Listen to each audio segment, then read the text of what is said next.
자비로우신 하나님, 오늘도 주님 안에 있음을 느끼며 새 날을 맞이합니다. 선하신 능력이 오늘도 우리를 감싸고 우리의 길을 인도하실 줄 믿습니다. 하나님, 오늘 새벽 주님께로 나오는 길은 하얀 눈으로 뒤덮인 참으로 아름다운 길이었습니다. 날씨가 춥고 매섭지만 주님께로 나오는 길은 이렇듯 순결하고 행복합니다. 하얀 눈이 덮인 세상처럼 우리의 마음도 깨끗하고 순결하게 바뀌었으면 좋겠습니다. 우리 안에 모든 허물과 추한 것들, 더러운 것들, 냄새나는 것들을 주님의 보혈과 은혜로 덮어 주시옵소서. 그리하여 신령과 진정으로 주님을 예배하는 우리의 오늘이 되게 하여 주시옵소서. 신실하신 주님, 오늘 우리가 어디로 가든지 주님께서 우리와 동행하여 주시길 기도합니다. 혹시나 우리의 발걸음이 주님과 멀어질 때면 주님께서 더 큰 걸음으로 우리에게 달려와 주시옵소서. 혹시나 우리가 세상의 유혹과 시험 앞에서도 흔들릴 때면 주님은 우리의 미혹된 눈을 가리어 주시고 우리의 손을 붙잡아 바른 길로 인도하여 주시옵소서. 주님과 함께 하는 길에는 진정한 평안과 안식이 있습니다. 매 순간 주님께 우리의 시선을 맞추고 그 손 굳게 잡고 신뢰하며 우리의 인생길을 걸어가게 하여 주시옵소서. 그리하여 우리 인생길이 기쁨이 넘치는 복된 여정이 되게 하여 주시옵소서.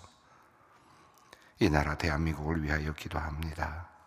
척박한 땅에서 시작하여 한강의 기적을 이루게 하시고 가난한 나라에서 세계를 돕는 나라로 대한민국을 성장케 하신 은혜에 감사드립니다.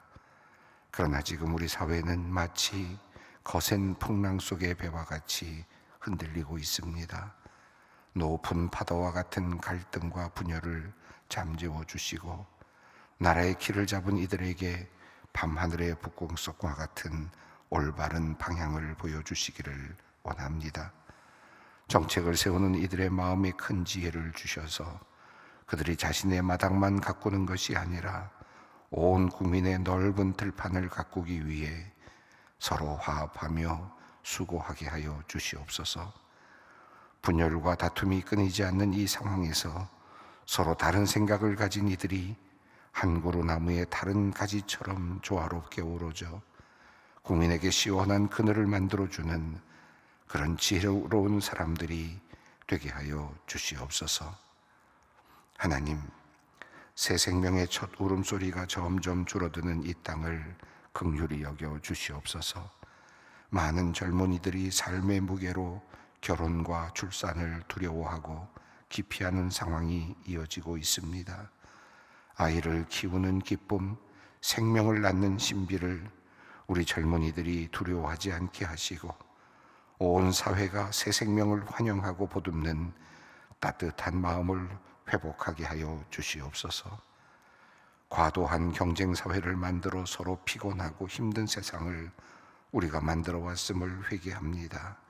하나님, 모두가 함께 잘 살아가는 세상, 모든 생명이 그 자체로 존중을 받으며 걱정 없이 살아갈 수 있는 세상을 우리가 이 땅에 만들어가기 원합니다. 우리에게 지혜를 주시고 힘과 용기를 허락하여 주시옵소서. 거대한 강대국의 틈바구니 속에서 휘청거리는 이 나라의 경제 상황을 보며 주님께 기도합니다. 이 백성을 이끌고 갈 중요한 경제의 주체들을 주님께서 세워주시고 그들에게 지혜로운 해안을 허락하여 주시옵소서.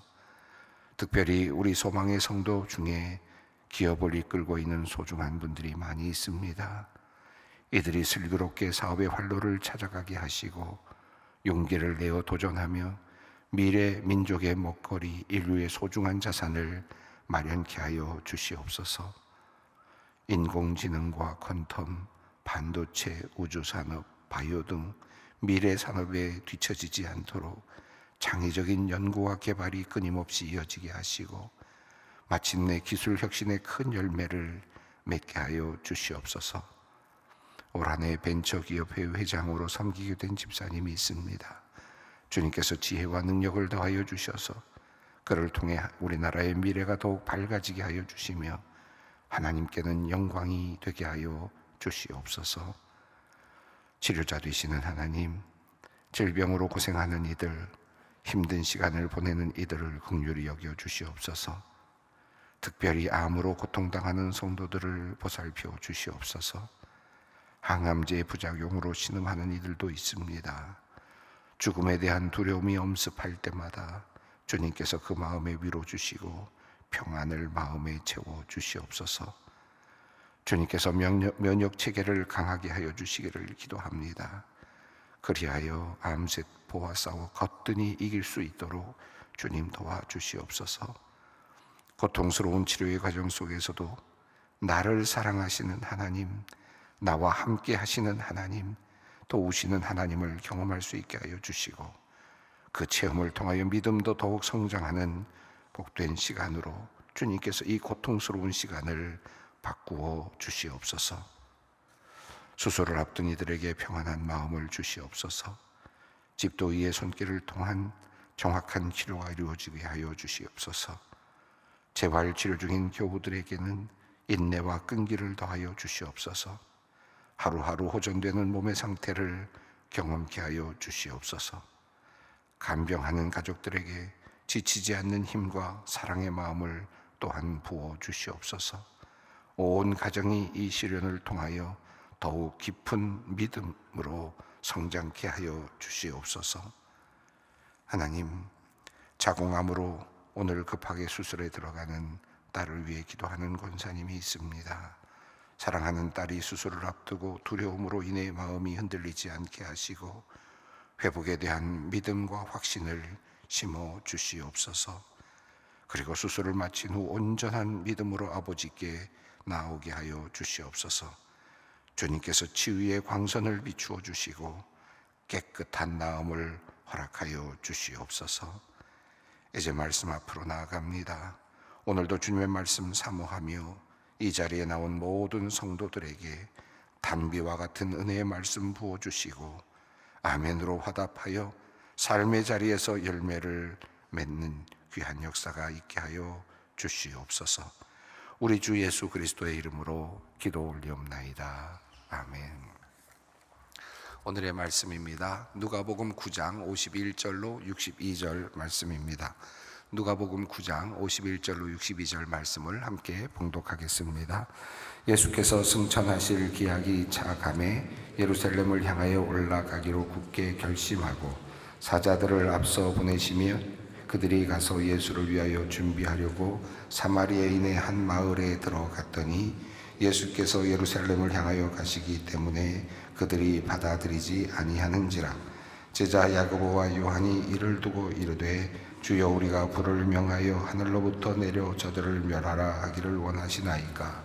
예수께서 돌아보시며 꾸짖으시고 함께 다른 마을로 가시니라.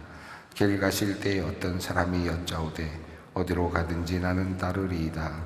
예수께서 이르시되 여우도 굴이 있고 공중의 새도 집이 있으되 인자는 머리 둘 곳이 없도다 하시고 또 다른 사람에게 나를 따르라 하시니 그가 이르되 나로 먼저 가서 내 아버지를 장사하게 하옵소서. 이르되 죽은 자들로 자기의 죽은 자들을 장사하게 하고 너는 가서 하나님의 나라를 전파하라 하시고 또 다른 사람이 이르되 주여 내가 주를 따르겠나이다마는 나로 먼저 내 가족을 작별하게 허락하소서. 예수께서 이르시되 손에 쟁기를 잡고 뒤를 돌아보는 자는 하나님의 나라에 합당하지 아니하니라 하시니라. 아멘. 오늘 누가복음 9장 51절 말씀은 이제 새로운 전환점 앞에 이제 첫 번째 부분이라고 할 수 있겠습니다. 물론 제자들을 훈련시키는 이야기는 계속 이어지고 있지만 또 예수님께서 제자들에게 여러 가지 또 기적과 능력을 보여주시는 것은 여전히 이어지고는 있지만 이제 흐름이 바뀌는 시점을 보여주고 있습니다. 지금까지는 갈릴리에서 활동하시면서 많은 기적들을 보여주시고 특별히 제자들을 훈련시키는 그런 내용들이었습니다. 자, 이제는 예수님께서 이제 제자들을 훈련시키긴 하지만 이제는 예루살렘을 향하여 고난의 길로 나서시는 그런 장면입니다. 지금까지 제자들은 예수님의 갈릴리 사역을 통해서 그분이 메시아이시다 라고 하는 사실까지 알게 되었고 또 고백하게 되었습니다. 그런데 예수님께서는 이제 그들의 고백 앞에 그 뒤에 한 가지를 덧붙여 주셨습니다. 이 메시아는 과거에 이스라엘 백성들이 알고 있었던 그런 메시아가 아니라 고난당하는 모습의 메시아이시다라고 하는 새로운 각도의 말씀을 주셨고, 이제 드디어 그 길을 이제 가시는 셈이 됩니다. 그러니까 전체적으로 보면 메시아에 대한 그 개념을 바꿔주시고, 그리고 실제로 그 메시아의 그 모습을 이제부터 보여주시는 그런 실제 수업에 들어가신다라고 볼 수 있겠습니다. 그래서 오늘 본문부터는 이제 예루살렘으로 향하여 가시는 그런 장면이고, 좀 더 예수님께서는 이제 제자들을 단단하게 세우시려고 하시는 그런 마음이 엿보이는 본문 말씀이기도 합니다. 또 오늘 본문 말씀은 제가 오늘도 준비하면서 이 본문을 내가 어떻게 설교할까 굉장히 참 고민이 되는 말씀이기도 합니다. 뒷부분에 나오는 말씀들은 아주 강력한 그런 내용들이 많은데 과연 우리가 이대로 살 수 있을까 하는 생각도 들고, 가족들도 버리고 장례도 하지 말고, 그리고 또 오라는 이런 예수님의 말씀 적합하지 않다는, 그런 사람은 적합하지 않다는 말씀을 읽으면서 과연 우리가 이 말씀을 어떻게 해석해야 될까 하는 그런 두려운 마음도 사실 있는 것이 사실입니다. 자, 오늘 본문 말씀은 몇 가지 단락으로 나눌 수 있겠는데, 우선 앞부분에 예수님께서 이제 승천하실 때가 되었다라는 말씀과 더불어서 이제 예루살렘으로 올라가시기로 굳게 결심하셨다라는 말씀으로 이제 시작을 합니다. 자, 그런데 이 예수님의 이야기를 하면서 승천하실 때가 가까웠다, 떠나가실 때가, 하늘로 올라가실 때가 가까웠다라는 이야기로 시작이 됩니다. 갑자기 조금은 이게 무슨 말일까? 앞서서 또 별세하신다라는 표현도 나왔었는데, 이 표현이 아직은 예수님의 십자가, 죽으심, 그리고 또 부활하심, 승천하심, 이 모든 것들이 아직 다 나타나지도 않았는데도 불구하고 예수님께서 승천하실 때가 가까웠다라는 말씀으로 이야기가 시작이 됩니다. 물론 종결적으로 본다면 예수님의 사역은, 이 땅에서의 사역은 예수님의 승천이죠. 하늘로 올라가시는 이야기로 끝이 나고, 그리고 그 다음부터 교회의 시대가 열리고, 그리고 나서 예수님께서 다시 오실 그날을 기다리게 되죠. 이게 우리가 기독교가 성경을 통해서 배우는 매우 중요한 진리입니다. 자, 그런 면에서 본다면 승천하신다라는 말은 당연한 얘기지만, 지금까지 우리가 누가복음 9장까지 읽어오는 과정에서 본다면 갑자기 왜 승천이라는 말이 나오나라는 생각도 들기도 하죠. 그런데 이 이야기를 읽다 보면, 자세히 읽다 보면 이 내용이 지금 구약에 나오는 엘리야의 시대를 지금 이렇게 기억하게 하면서 그 시대와 비슷하면서 그 시대와 다른 그런 이야기를 예수님께서 지금 하고 계신다라는 것을 볼 수 있고, 또 누가복음이 그 사실을 우리에게 전하고 있다는 것을 알 수 있습니다. 누가복음을 읽어가면서 자주 종종 엘리야와 비견되는 예수님의 모습들이 이렇게 나타나곤 했는데요. 특별히 오늘 본문에는 엘리야 시대를 생각하게 되는 몇 가지 내용들이 있습니다. 우선은 승천하실 때가 가까웠다라는 말은 엘리야만이 이 구약에서 하늘로 살아있는 채로 하늘로 올라가는 승천의 모습을 보여줬던 분이죠. 예언자죠, 선지자죠. 승천이라고 하는, 하늘로 올라갔다라고 하는 것에 대한 아주 매우 중요한 유형으로 나타나는 구약의 한 선지자입니다. 자, 그래서 승천이라는 말, 하늘로 올라간다라는 말은 이 엘리야를 생각하게 하는데, 또 54절에 보면 우리가 불을 명하여 하늘로부터 내려 저들을 멸하라 하시나이까라고 할 때, 이 이야기도 아마 성경을 아시는 분들 열왕기하 1장 1절부터의 내용을 보시면, 사마리아 왕 아하시야가 사자를 보내서 엘리야에게 보냈을 때 엘리야가 불을 내리는 그런 장면이 나오거든요. 그래서 이게 엘리야의 이야기, 그리고 엘리야는 이스라엘, 그러니까 사마리아 지역의 왕을 받아들이지 않고 그에게 불을 내렸던 그런 장면이 나옵니다, 열왕기하에. 그러니까 지금 여기도 세팅이 사마리아 향을 향해서 나가는 부분이니까 또 엘리야의 이야기와 연결이 됩니다. 또 마지막 부분에 가면 62절에서 손에 쟁기를 잡고 뒤를 돌아보는 자는 하나님의 나라에 합당하지 않다라는 이 내용을 보면, 이 내용은 엘리야가 엘리사를 부를 때 엘리사가 열왕기상 19절 이후에 보면 이 엘리야가 엘리사를 부를 때 엘리사가 이제 집에 가서 이제 부모 돌아보고 집안일을 돌아보고 그리고 이제 음식을 해서 먹고 다시 예수님 엘리야를 따르는 장면이 나오는데 그 장면에서는 엘리야가 그것을 허용하는 내용으로 나오거든요. 그런 내용들을 보면 이 내용의 흐름, 전체적인 흐름이 엘리야의 이야기와 맞닿아 있다. 그런데 엘리야의 시대와 또 차별이 된다. 이 두 가지가 굉장히 중요한 내용이 되겠습니다. 그러니까 엘리야의 이야기에서 이 이야기를 쭉 읽어가게 되면 엘리야처럼 예수님께서 이제 하늘로 승천하실 것인데, 그런데 예수님은 그 전에 엘리야와는 달리 이제 순환당하시고 죽음을 당하시고 부활하시고 승천하시는 과정이 이제 생략되어 있고요. 또 불을 내렸던 엘리야의 이렇게 징계 심판의 내용은 예수님께서 꾸짖으시고 도리어 막으시는 그런 장면으로 새로운 시대가 열리는 모습을 보여주고 있고요. 또 뒤에 나오는 그 쟁기를 들고 돌아보는 자, 이건 엘리사에 해당이 되는데 엘리야는 그것을 허용하고 잠시 기다렸다가 그리고 이제 따르도록 했지만 예수님께서는 그런 사람은 하나님 나라에 합당하지 않다라고 말씀하심으로써 더 강력한 그런 그 따름을 엘리야 시대의 엘리사보다 훨씬 더 강력한 그 제자도를 요청하고 계신다라고 볼 수 있겠습니다.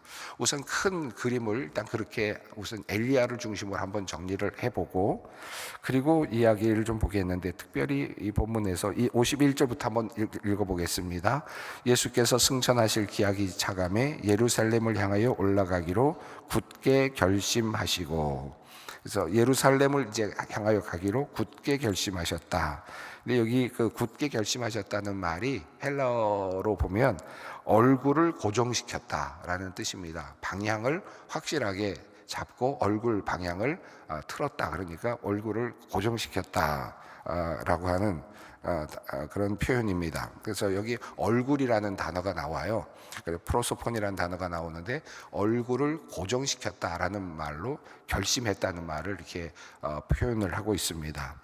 그런데 그 얼굴을 고정시켰다는 말이 나온 다음부터 계속 얼굴이라는 단어가 계속 또 나오는데요. 52절입니다. 함께 읽습니다. 사다들을 앞서 보내심에 그들이 가서 예수를 위하여 준비하려고 사마리아인의 한 마을에 들어갔더니, 여기서 보면 52절에도 여기 얼굴이라는 말이 우리나라 말에는 잘 안 나오지만 그는 그의 얼굴을 앞서서 사자들을 보냈다라고 이렇게 헬라어로 보면 그렇게 해석이 됩니다. 그러니까 여기도 또 얼굴이라는 표현이 나옵니다.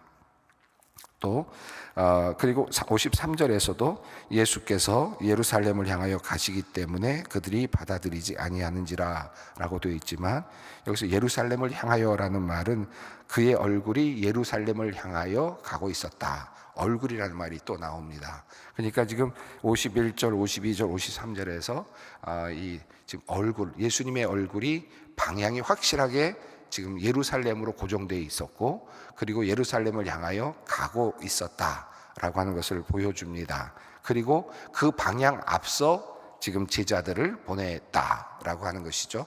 그러니까 이제 예수님의 사역, 주님의 일은 이제 예루살렘으로 향하여 가는 일이다라는 것을 보여주고, 또 사자들을 보냈다는 것은 세례 요한이 예수님의 오심을 준비했던 것처럼 이제 제자들이 예수님을 이제 사역을 준비하면서 그의 순환을 준비하면서 예루살렘으로 갈 것을 의미합니다. 그래서 이 얼굴을 향하여 방향을 완전히 예루살렘으로 틀었다는 것인데요. 어쩌다가 예루살렘으로 방향을 틀었다는 것이 아니라 굳게 결심하면서 예루살렘으로 틀었다는 겁니다. 그러니까 이제 고정된 마음을 가지고 고정된 방향을 잡고 순환의 길로 확실하게 들어섰다. 예수님께서 그렇게 의도하시고 결심하시고 들어섰다라고 하는 의미입니다. 예수님께서 이렇게 가시는 장면이 나오는데 여기 간다라는 단어가 나오는데요. 51절에 이제 간다라는 말이 나오죠. 이 간다라는 말이 오늘 보면 여러 개가 나오는데, 우선 51절에 가기로 결심하셨다, 포리오마이라는 단어가 사용되는데 간다라는 말인데요. 여기서는 어떤 목적지를 이렇게 염두에 두고 가는 것을 의미합니다. 아무데나 가는 게 아니라 목적지를 정하고 가는 그런 특별한 뜻이 그 안에 담겨 있습니다. 근데 이 단어가 계속해서 나오는데 그 52절에도 그 마을에 들어갔다, 간다라는 말이 들어갔다라는 말도 같은 포리오마이가 들어있고 53절에서도 예수께서 예루살렘을 향하여 가시기 때문이다. 여기도 또 포리오마이가 또 들어있습니다. 그리고 또 56절에서 다른 마을로 가시니라에도 또 포리오마이가 들어있고 또 57절에서 길 가실 때에라는 표현도 그 포리오마이가 또 사용이 됩니다. 그래서 여기까지 지금 예수님께서 가시는 길은 지금 예루살렘을 향하여 얼굴이 고정되었고 그리고 나서 그 목적지를 향해서 지금 의도를 가지고 지금 가시고 계시는 장면이 가시고 계시고 앞서 보내시면서 들어가시려고 했고 또 그 가시기 때문에 사마리아인들이 그것을 막아섰고 그리고 또 예수님께서는 그것 때문에 다른 길로 돌아서 가시고 하는 의도된 그리고 가시는 길 중에 57절에서 길 가는 때에 길 가실 때에 그러니까 예루살렘으로 향하여 방향을 틀고 그 목적지를 향하여 가고 있는 중에라고 하는 그런 의미로 사용이 됩니다. 근데 57절 이후에 나오는 또 어디를 가든지 가시든지 내가 가겠습니다. 또 59절에서 먼저 가서 내 아버지를 장사하게 하소서. 또 뒤에도 먼저 가서 내가 또 가족을 작별하게 하소서라는 이 표현에도 또 간다라는 말이 나오지 않습니까? 근데 여기서 사용된 단어는 의도적인 것 같아요. 다른 단어가 사용되고 세 단어가 동일한 단어가 사용됩니다. 아페르코마이라고 하는 단어가 사용되는데 이것은 그냥 어떤 장소를 떠나는 그냥 그런 의미입니다. 그러니까 목적과 의도가 있다기보다는 장소의 변화, 어떤 상황의 변화를 꾀하는 그런 그러니까 지금 내가 있는 어떤 자리에서 변화를 준다 또는 장소를 이동한다라고 하는 그런 의미들로 세 단어는 사용이 됩니다. 그러니까 포리오마이라고 하는 단어와 아페르코마이가 완전히 분리돼서 사용이 되고 있다. 그러니까 지금 예수님께서 가신다는 것이 얼마나 결연한 결심에 의한 것인가 라고 하는 것을 볼 수 있습니다. 예수님께서는 오늘의 본문을 통해서 볼 수 있는 매우 중요한 것은 예수님께서 지금 마음을 확정하시고 순환의 길이 어떤 것인지를 아시면서도 그 길을 가시는데 지금 그냥 줄곧 가시는 겁니다. 가시는 장면이 나오는데요. 자, 사자들을 앞서 보내시면서 예수를 위하여 준비하고자 사마리아인의 마을에 들어갔습니다. 자, 예수님께서 예루살렘으로 가시려면 지리적으로 갈릴리 지역에서 사마리아 지역을 통과해서 예루살렘으로 가실 수가 있죠. 보통 유대인들은 사마리아인들을 상종하지 않기 때문에 다른 길로 돌아서 가는데 예수님께서는 그렇게 가지 아니하시고 사마리아를 통과하시려고 하셨습니다. 예수님의 순환의 길에 예수님께서는 사마리아를 통과하시려고 했는데 그 말은 사마리아를 포함시키기를 원하셨다는 의미겠죠. 사마리아를 거들떠보지 않고 엘리야 같은 경우는 도리어 사마리아 왕이 사신들을 보냈을 때 도리어 그들에게 불을 내리는 장면으로 나타났는데 그러니까 사마리아를 인정하지 않는 이제 그런 표현이라면 지금 이 경우에는 도리어 예수님께서 사마리아를 도리어 받아들이는 도리어 인정하고 그들을 포용하려고 하는 그런 모습으로도 보여집니다. 자, 그런데 도리어 사마리아인들이 예수를 포용을 하지 못합니다. 53절입니다. 함께 읽습니다.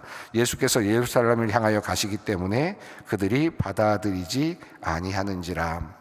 여기서 말하는 의미는 단순하게 우선 그냥 표면적으로 보면 유대인들이 그곳을 지나가는데 가는 방향이 예루살렘이다 라고 하면 사마리아인들이 그렇게 가는 것을 막았다라는 뜻입니다. 그러니까 하나의 통로로 사용하는 것을 원치 않았다. 왜냐하면 유대인들은 이 사마리아인들을 경멸하고 있었기 때문에 그렇게 경멸하는 땅에 그들이 들어와서 그것을 지나가기만 한다는 것을 인정할 수가 없었기 때문에 예루살렘을 향하여 간다라고 가는 여행객들을 그들은 막았다. 그런 일차적인 의미이죠.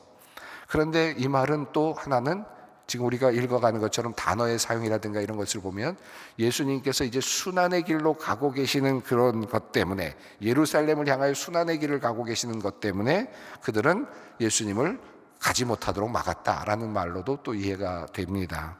이중적인 의미가 있겠습니다.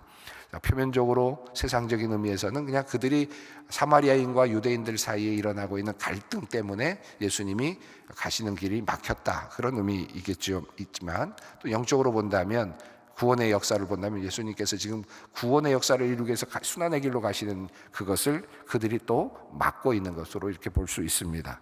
자, 그러자 제자들은 화를 내면서 지금 말을 합니다. 54절 읽습니다. 제자 야고보와 요한이 이를 보고 이르되 주여 우리가 불을 명하여 하늘로부터 내려 저들을 멸하라 하기를 원하시나이까. 화가 나는 거죠. 아니, 이 지금 요한과 야고보는 변화산에 올라갔던 사람들입니다. 하나님의 능력도 경험했고 예수님이 어떤 분인지도 아마 이해를 했을 겁니다. 물론 순환에 대해서는 확실하게 이해한 것 같지는 않습니다만은, 그러나 그들은 불을 명하여 하늘로부터 저들을 멸하라 하기를 원하십니까? 뭐 굉장히 기세등등한, 모든 게 다 될 것 같은. 근데 예수님이 없었을 때는 또 아무것도 하지 못했던 제자들이, 그러나 예수님과 함께 있을 때는 뭔가 예수님 옆에서 뭔가 큰 소리 치고 있는 듯한 그런 모습이고, 또 불을 내린다고 하는 아주 엄청난 심판의 어떤 그런 권력을, 권한을 사용하는 그런 모습으로 나타납니다. 자, 그런데 예수님께서는 그것에 대하여 말씀을 하시는데 꾸짖으셨다라고 말씀합니다. 55절입니다. 예수께서 돌아보시며 꾸짖으시고. 근데 이 다른 성경을 보시면, 여러분 성경책에 이렇게 각주를 보시면 그 뒤에 다른 사본들에는 이런 내용도 들어있다라고 하는 것들을 볼 수 있을 텐데요. 너희가 그 이후에 예수께서 돌아보시며 꾸짖으시고 너희가 어떤 영에 속해 있는지 모르고 있다라고 하는 말씀이 뒤에 나오고요. 또 56절 앞부분에는 사람의 아들이 온 것은 멸망시키려고 한 것이 아니라 구원시키려고 왔다라고 하는 내용이 포함된 사본들도 있습니다. 우리 책에는 이제 그것은 생략되고 가로로 이렇게 묶여져 있는 셈입니다. 예수님께서는 그러니까 꾸짖으시고, 그 엘리야 시대의 그런 그 징벌을 내리는 그런 때가 아니라 이제는 구원의 때다. 그리고 회복의 때, 모두가 다 이제 구원을 받아야 되는 그런 때입니다. 자, 56절입니다. 함께 다른 마을로 가시니라. 예수님께서 가셨는데 의지를 가지고 목적지는 변하지가 않습니다. 그런데 돌아서 지금 그 길을 가고 계십니다. 구원의 길, 그 길을 지금 가십니다. 이 말씀은 사도들에게 세상으로 나가서 복음을 전파하라 라고 말씀을 하시면서, 그들이 너희를 받아들이지 않으면 그것에서 먼지를 털어버리고 그리고 나와라 라고 하는 말씀처럼 이 그대로 예수님께서 그것이 실제를 보여주시는 셈입니다. 자리가 막히자 예수님께서는 아무런 말씀하지 아니하시고 그 길을 돌아서 가십니다. 목적지는 분명합니다. 그러나 그 길을 돌아서 가십니다. 이제 제자들에게도 그것을 보여주십니다. 복음을 전할 때 그런 일들이 일어날 것이다 라는 것을 알려주시는 듯합니다. 자, 그리고 57절부터 62절까지 세 종류의 예수님을 따라가는 사람들이 나옵니다. 한번 57절 58절에 있습니다. 길 가실 때 어떤 사람이 여짜오되 어디로 가시든지 나는 따르리이다. 예수께서 이르시되 여우도 굴이 있고 공중의 새도 집이 있으되 인자는 머리 둘 곳이 없도다 하시고. 자, 이렇게 이제 예수님께서 세 부류의 사람들을 만나시는데, 이 세 부류의 만남은 제가 앞서 말씀드렸으면 굉장히 부담스럽죠. 이런 말씀을 하시는 모습이, 내가 어떻게 예수님을 따라가는가, 어디로 가시든지 내가 따르겠습니다 라고 이야기를 하지만, 그러나 예수님께서는 도리어 나는 여우도 굴이 있고 공중의 새도 집이 있지만 나는 머리 둘 곳이 없다. 자, 예수님께서 지금 순환의 길로 가시는 그 모습을 보면 확실히 그렇죠. 확실히 그러합니다. 그런데 예수님께서 그 이야기를 지금 하십니다. 또 다른 제자들은 아버지를 장사하게 해달라고 하는데 예수님께서는 죽은 자들로 장사하게 하고 나를 따르라 말씀하시고, 또 먼저 61절에는 먼저 내 가족을 작별하고 따르게 하소서라고 말하는데, 예수님께서는 손에 쟁기를 잡고 뒤를 돌아보는 자는 하나님의 나라에 합당하지 않다라는 말씀을 하십니다. 이 말씀은 정말 부담이 되는 말씀인데 이 말씀을 이렇게 이해하면 어떨까 싶습니다. 지금 예수님께서 지금 십자가를 지러 가고 계신 아주 긴박한 상황이라 본다면, 그런 상황 속에서 지금 제자들을 부르고 계신다고 본다면, 그 자리에 함께 하자라고 하는 부르심으로 본다면, 지금 이 세 가지 부류의 그 제자들에게 말씀하시는 내용은 정확히 맞죠. 만약에 이들이 잠깐만 뒤로 물러났다면 예수님의 순환의 자리에 함께하지 못했을 겁니다. 그런 관점에서 본다면, 그리고 또 예수님께서 어디로 가든지라고 따라 나섰지만 그들이 가는 곳이 어딘지를 그들은 몰랐는데 결국은 허무하게 끝나는 십자가 아니었습니까? 그들에게 볼 때 십자가까지 가야 되는 겁니다. 여우도 굴이 있는데 예수님은 가는 곳이 십자가, 죽음의 자리밖에 없으니까 이 말씀도 맞는 말씀이죠. 자, 그런 면에서 본다면 이 모든 세 가지의 말씀은 지금 예수님의 그 지금 긴박한 구원의 사건의 순간에 그대로 적용이 된다. 그리고 그들에게 지금 마시는 말씀이다 라는 말씀으로 이해할 수 있겠습니다. 또 하나 우리가 이해할 수 있는 것이 있다면 이 말씀은 제자들을 지금 쭉 훈련시켜 오셨지 않습니까? 그런데 그 제자들을 훈련시키는 것의 마지막 종지부의 말씀이다. 내가 원하는 제자도는 이런 것이다 라고 하는, 처음 12를 찾으시고 훈련시키시고 또 훈련시키시고 훈련시키시면서 또 그런데도 또 아주 정말 오합지졸 같은 모습을 보이고 있는 제자들을 향해서 예수님께서 지금 다시 한번 제자도는, 내가 원하는 제자도의 마지막 모습은 이런 모습이다 라는 모습으로 그렇게 우리에게 말씀하고 있습니다. 오늘 시간이 많이 갔는데 이 말씀 조금 더 보고 싶었는데 이제 기회가 있을 때 조금 더 볼 수 있으면 좋겠습니다. 오늘 이 말씀 생각하면서 예수님을 따라간다는 것에 대한 의미를 한번 깊이 생각하시면, 예수님은 제자들을 향하여 어떤 모습을 원하셨을까 생각하면서 오늘 기도의 자리로 함께 나아가겠습니다. 하늘에 계신 우리 아버지, 아버지의 이름을 거룩하게 하시며 아버지의 나라가 오게 하시며 아버지의 뜻이 하늘에서와 같이 땅에서도 이루어지게 하소서. 오늘 우리에게 일용할 양식을 주시고 우리가 우리에게 잘못한 사람을 용서하여 준 것 같이 우리 죄를 용서하여 주시고 우리를 시험에 빠지지 않게 하시고 악에서 구하소서. 나라와 권능과 영광이 영원히 아버지의 것입니다. 아멘.